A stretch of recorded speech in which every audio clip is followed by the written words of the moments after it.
Matt Lewellen, head coach of the Grafton Clippers. Grafton takes on Brookville in the semifinal for Group 2A baseball on Friday morning, 10 o'clock at Calfee Park. Coach Lewellen talks about standouts on his team, what's gotten him here, and much, much more. Matt Lewellen, head coach of the Grafton Clippers, on the Sports Buffet podcast. Grafton making another appearance in the state semifinals this year. Great year for the school. Matt Lewellen, head coach of the Grafton baseball team, joins me on the Sports Buffet podcast. And Coach, like we mentioned, Grafton's just been riding a lot of momentum this year in guys sports. Talk about your team and how you guys have done and how you guys have gotten here. You know, we've got a senior leadership group. You know, we've got 8 seniors on our team, and they've all been working hard in the off season, along with the younger guys, and it's paid off throughout this year. We had a great season. Led Blake Green, the senior, Robbie Heiser, Lane Thomas, Will Thomas, C.J. Roth, Colin Wilbur, Kyrie Washington. Those are the main guys, and Blake Geiger's also a senior. You know, we play really good defense.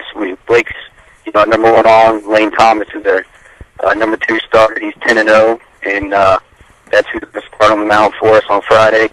And I expect him, you know, to pitch another great game, and we'll play good defense and hopefully put up enough runs to get the W. And you know, it's a good group of kids. They're all positive.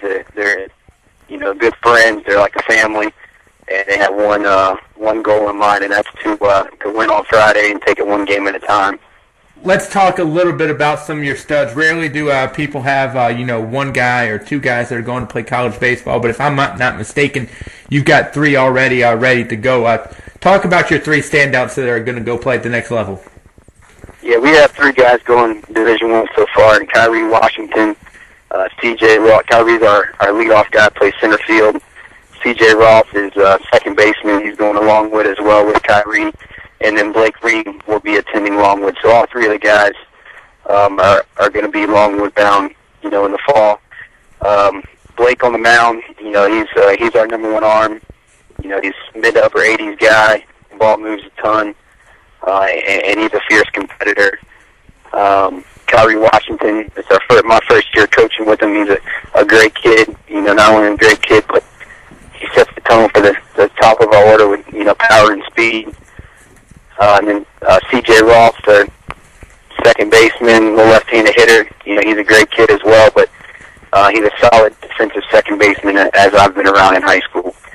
Other than those 3 guys, Robbie Heiser is getting some looks, you know, Division I, and he's still uncommitted third base. And our closer, he's our 5-hole hitter. He's, you know, hitting about 470 on the season. And we have our first baseman, Will Thomas, is going to Division II St. Augustine.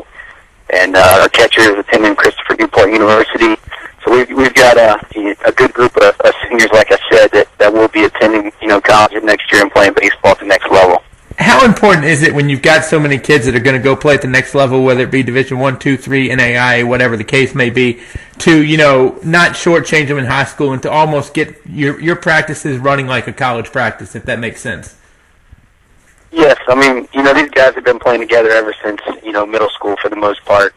They play summer ball together, and, you know, last year, you know, was my first year as a head coach, so I kind of, you know, set the tone a little bit there. But this year, I'm more comfortable with them. They're more comfortable with me. You know, and our assistant coaches, you know, we all played college ball, so, you know, we talk about a practice plan. We put the plan in, and the guys understand it. And, you know, we try to execute in every aspect of the game, whether it's, you know, PFPs, turning double plays in practice, you know, working ground balls, working through the ball.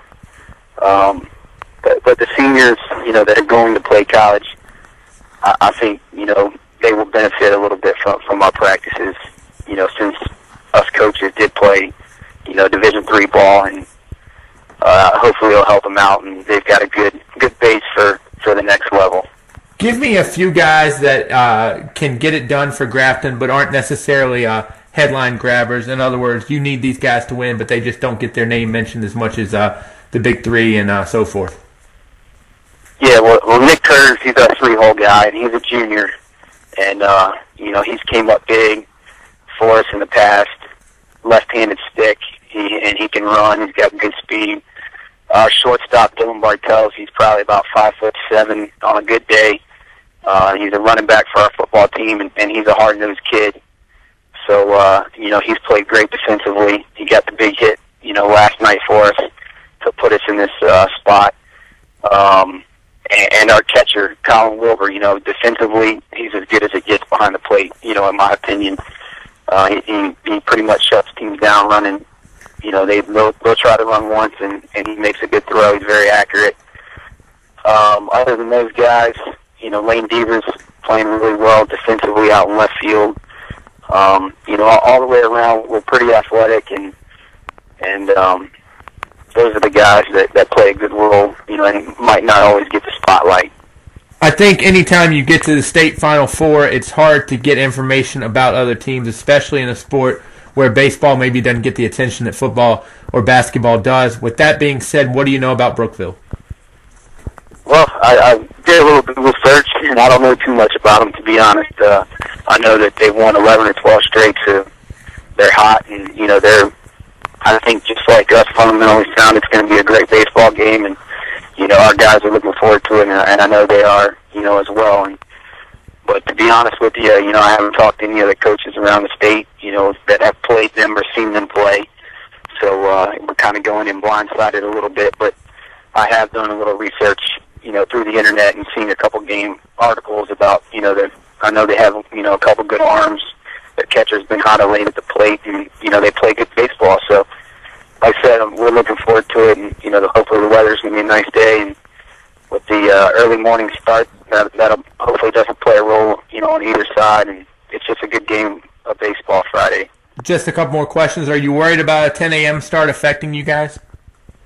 No, to be honest with you, when I talk to our assistant coaches, I'm a morning person, and I think I can get our guys motivated, at 6 o'clock in the morning to get out of bed, and they're really focused. I mean, we had a practice today for a couple hours, and it went real well, and we talked afterwards, and I don't think the 10 o'clock start's gonna affect it, because they get up for a 7:20 start in the school day as it is. So, I'm looking forward to playing the morning game. You talk about not knowing a whole lot about Brookville, and I talked to Coach Glaze from Brookville, and he doesn't really know a lot about you guys either. In baseball, how important is it to have a scouting report on the other team as opposed to, maybe other sports? I think football and basketball people really like to watch film much more than, baseball coaches, from what I gather, they're not film monsters, so to speak. Yeah, no, I don't really watch much film on guys, but, I think a good scouting report can help a little bit, but, you still got to pitch well, play good defense, and play the game. If you go in and, moving your left field 30 yards, 30 feet to the left for a slap hitter, that may help once, but it may come back to bite you as well. So I can see it, helping a little bit, but at the same time, they've got to throw strikes just like we have to throw strikes, and I expect us to do that, and I expect it to be a competitive game, and I'm looking forward, to Friday morning. Final question for you, Coach. Definitely appreciate your time. Right. Look forward to doing it again down the road. Give me 2 or 3 keys that can give Grafton a 2-game winning streak this weekend.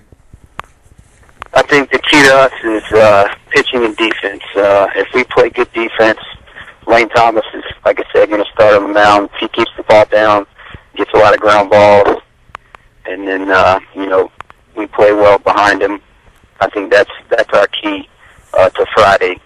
For the most part, we've been able to get guys on base and get them around throughout the season, and I hope that continues. So Lane's going to have a good day as a senior, and he wants the baseball. And if we are fortunate enough to win, then we'll see who gets the start for Saturday. Coach, appreciate it. Go ahead. I'm sorry. We've been taking it one game at a time, and that's what I'm preaching to the guys, and we've talked about it all the time. So we're looking for Friday, and not looking any more further than that. Coach, appreciate your time. Best of luck this weekend, and we'll talk to you down the line. Thank you, sir. I really appreciate it.